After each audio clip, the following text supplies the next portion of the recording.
બેટા રાધા, બાપુ તમે તારી બા ક્યાં છે? બોલાય એને.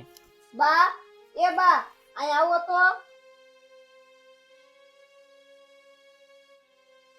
બોલો, હું કેરના રાયડું નાખો છો અને શું કામ છે? રાધાની માં, તે મને પૂછ્યા વિના રાધાનું હક પણ કરી નાખ્યું અને લગ્નની તારીખ પણ લઈ લીધી. પછેડિયા પાણી મેક્યા પછી પીપળાને પૂંજવાનો ન હોય. તમે અમને બે માં દીકરીને ઘરની બહાર કાઢી મૂક્યા પછી તમને શું પૂછવાનું હોય? પૂછવું પડે, એક વાર નહીં 7 વાર. હું દીકરીનો બાપ છું. તમારથી મને પૂછ્યા વિના કાંઈ ન થાય. તમે આ દીકરી ઉપર જે હક જતાવો છો ને ઈ પેલા તમે બાપ બનતા શીખો. એ તારો જીભડો છે ને કાબુમાં રાખ. આ કડવા વેણ બોલમાં. અરે કડવા વેણ તો તમે અમને બે માં દીકરીને આપ્યા છે. તમે અમને અડધી રાતે ઘરની બહાર કાઢ્યા છે. આ તો ઘરની બહાર જ કાઢે ને, એમાં વાક બધોય તારો જ હતો. વાહ મારો વાક, વાહ મારો વાક તો ખાલી એટલો જ હતો ને કે તમે બહાર ગામ ગયા તા અને મારો ભાઈ મારા ઘરે આવ્યો અને મેં જમાડ્યો અને મેં માણસાઈનો ધર્મ નિભાવ્યો છે. એમાં મારો શું વાક? એ મારા તારી હારે ખોટી લપ નથી કરવી. ઓ વાતની એક વાત, તું રાધાનું હક પણ તોડી નાખ. રાધાની હગાઈ ક્યાં જ થશે જ્યાં મારા પસંદનો મૂર્તિયો હોય, સમજીને? તો મારી વાત કાન ખોલીને સાંભળી લો. રાધાનું હક પણ તો આજે નહીં તૂટે અને કાલે નહીં તૂટે. તમારથી થાય ને એ કરી લો.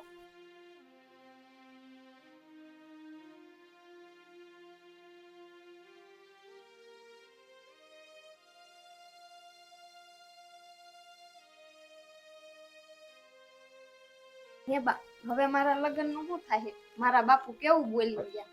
અરે ઈ ભલે ને બોલીને ગયા, તારો બાપ હું આખું ગામ ગમે એમ કહેશે ને તોય તારા લગ્ન તો નાશ થશે. પણ બા, મને તો ઈ નથી સમજાતું કે તમે અને મારા બાપુ બે દુશ્મનની જેમ નોખા કાંઈ રહ્યો છો. અરે બટા, તારા બાપુએ મને ઘરની બહાર કાઢી મેકી હતી અને મારી ઉપર ખોટી શંકા નાખી હતી. જ્યારે ભગવાન રામે સીતા માતાનો ત્યાગ કર્યો ત્યાર પછી સીતા માતાએ કોઈ દી અયોધ્યાના ઝાડવા પણ નતા જોયા. હું પણ એક સ્ત્રી છું, પાછી ક્યારેય નહીં વળું. બા, હાસુ કહું ને તો તમારા અને બાપુના ઝઘડાના કારણે હું અને મારો ભાઈ માધવ બે દુઃખી છીએ.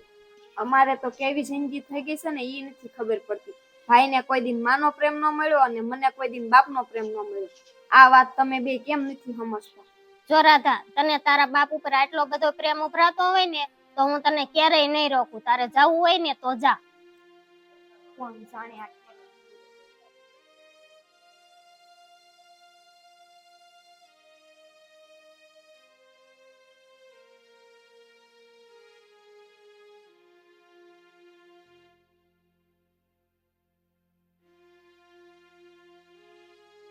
બાપુ આમ ગામત્રે જાવ છો કે હું?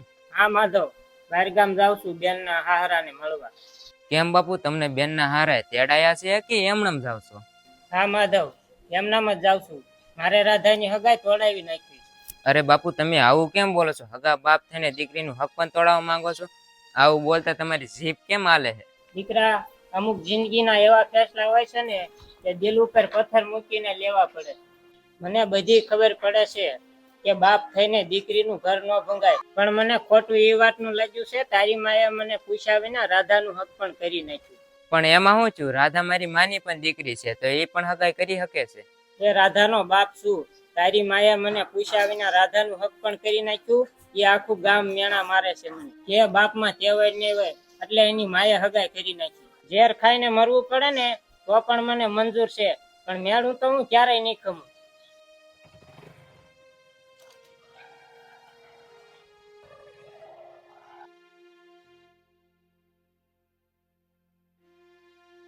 હે મારા ભગવાન, આ મારા બાપુને થોડી સમજણ આપ.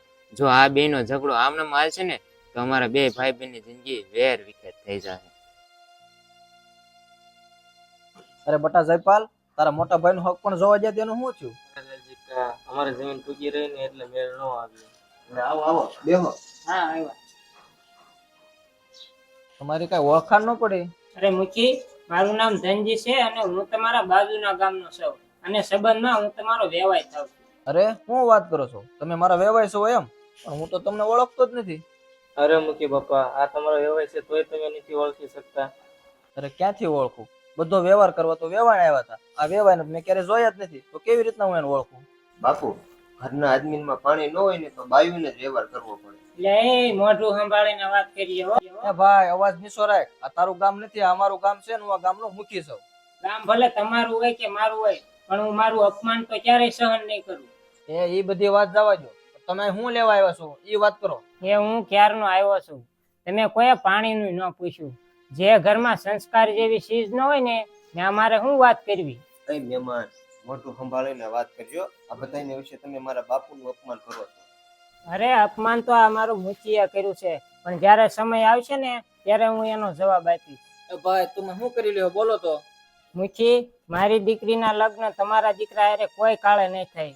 અને જો થાશે ને અને મારી દીકરીના લગ્ન આ તમારા દીકરા જોડે થયા અને તમારા ગામમાં જો ઈ પગ મૂકશે ને તો મારો પેલા અહીંયા પાળ્યો ખોદાશે. એ તારથી થાય કરી લે.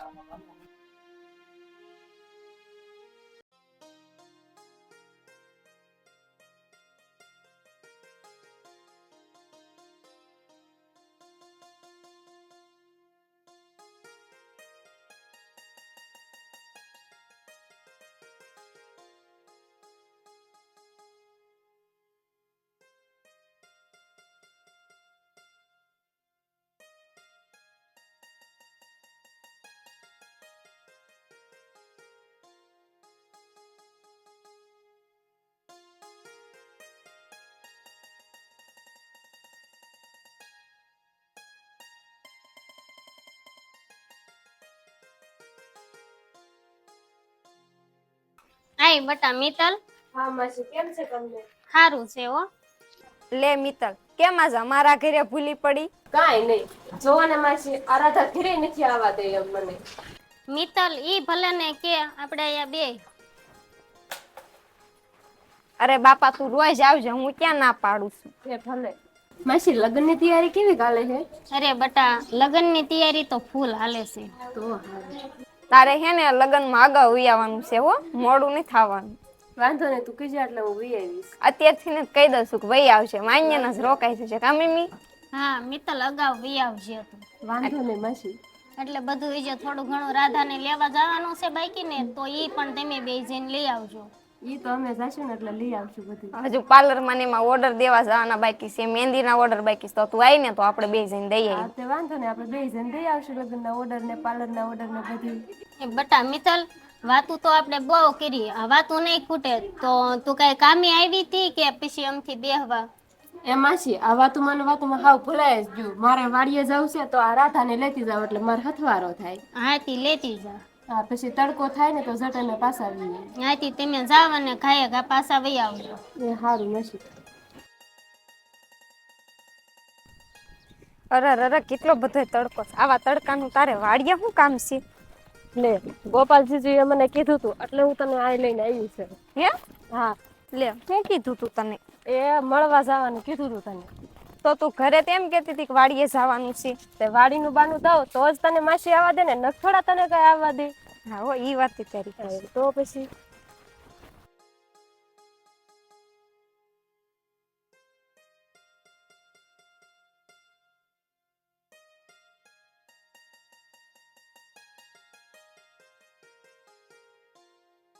પણ એમ નહીં છે, ક્યાં દેખાતા જ નથી કે. જો પણ એ જા, હું અહીંયા ઊભી છું, તું જા. લે હારું.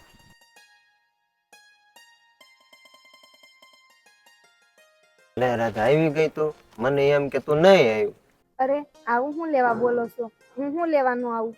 અરે રાધા, કાલ તારા બાપુ અમારા ઘરે આવ્યા હતા અને તારું ને મારું હક પણ તોડાવની ધમકી આપીને ગયા છે. હું મારા બાપુ એવું કઈ ગયા છે? અરે રાધા, એ અમારા ઘરે આવ્યા ને કેવું કેવું કઈ ગયા ને તું સાંભળ હવે. હા તો કયો ને પણ.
મને તો એવું લાગે છે કે મારા બાપુ આપણા બેના લગ્ન જ નહીં થવા દે.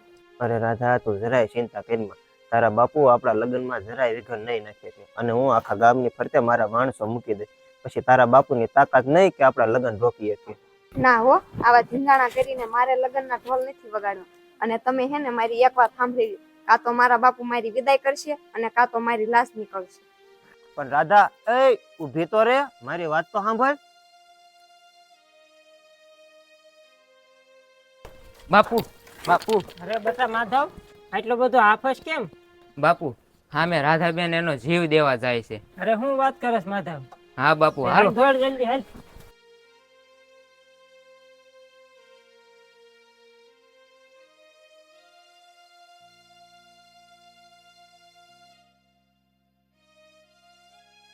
અરે કાકા આમ ધોરતા ધોરતા ક્યાં જાવ છો? શું થયું? એ કાંઈ નથી થયું.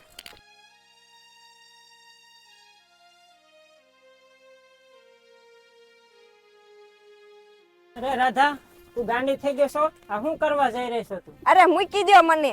અરે તમે બધા એમ આઘા વયા છો, મારે તમારે કોઈનું કઈ સાંભળવું જ નથી. અરે રાધા, આ તું બધું શું કરશો? તું ગાંડી થઈ ગઈ છો? તો બા હવે મારે શું કરવું? મારો આ હગો બાપ મારો માંડવો વીખવા બેઠો છે, તો હવે મારે જીવીને શું કામ છે? એટલે હું મરવા જતી હતી. બેટા તારી વાત હાવ હાચી છે. હું મારા હાથે તારું કન્યાદાન કરવાનું હોય. હું દીકરીનો માંડવો વીખવા ઊભો થયો છું. મારે તો દીકરીનો હાથ પકડીને પિયરનો ઉંબરો ટપાડવાનો હોય.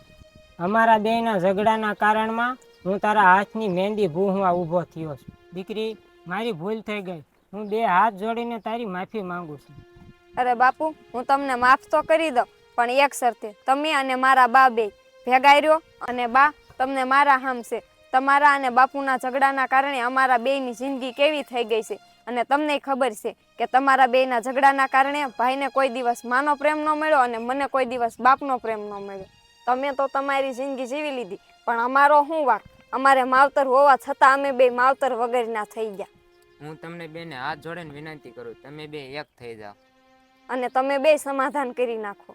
અને હા, આજ મેં આવું કર્યું છે, કાલ ભાઈ આવું પગલું ભરશે, ત્યારે તમે બે શું કરશો?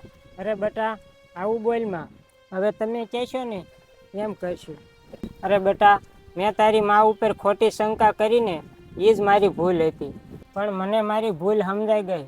હું મારા અહમના કારણે હું તારી મા સાથે વાત નહોતો કરતો.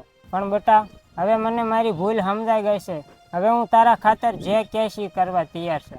રાધાની બા, મેં તારા ઉપર વર્ષો પહેલા ખોટી શંકા કરી હતી. એ જ મારી ભૂલ હતી, મને માફ કરી દે. બસ આ જે થયું એ બધું જવા દો અને હળી મળીને બધા હારે રહ્યો અને આ રાધાના લગ્ન ધામધૂમથી કરો. અરે માધવના બાપુ, તમે તો મારા ધણી છો. તમારે મારી પાસે માફી ન માંગવાની હોય. હું તોય તમને માફ કરી દઉં છું. અરે બેટા રાધા અને માધવ, હવે તમે રાજી ને? હા હો બાપુ, હવે અમે રાજી.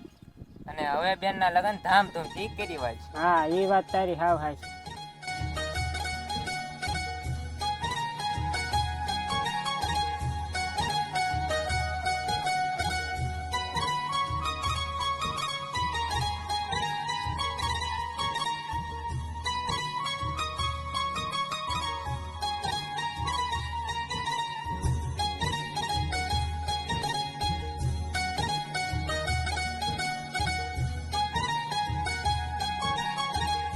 તો હા મિત્રો, તમને અમારી સ્ટોરી પરથી એ શીખ મળે છે કે કોઈ પતિ પત્નીએ એકબીજા ઉપર ખોટી શંકા કરવી નહીં.